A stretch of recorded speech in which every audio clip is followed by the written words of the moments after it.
मकई की रोटी, सरसों का साग और मक्खन का पेड़ा, आ गया ना मुंह में पानी।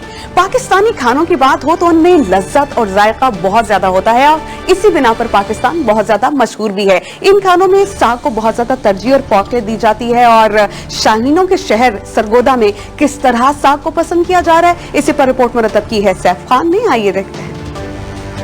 सर्दियां आते ही सरगोदा समेत पंजाब के देहात और शहरों में साग हर घर के दस्तरखान का अहम जुज बन जाता है। साग के साथ मकई की रोटी, मक्खन और लस्सी हो तो मजा दोबाला हो जाता है। साग की तैयारी के दौरान इसकी भीनी भीनी खुशबू भूख की शिद्दत बढ़ा देती है।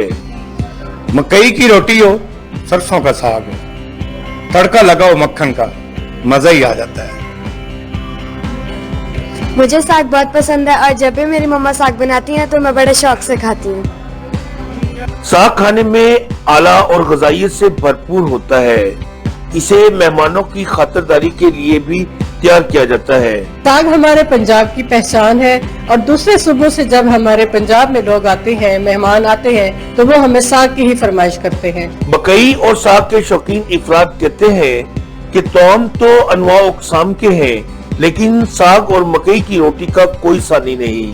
पंजाब में आज भी लड़की की शादी उस वक्त तक नहीं करते जब तक मकई की रोटी और साग पकाने में महारत हासिल न हो।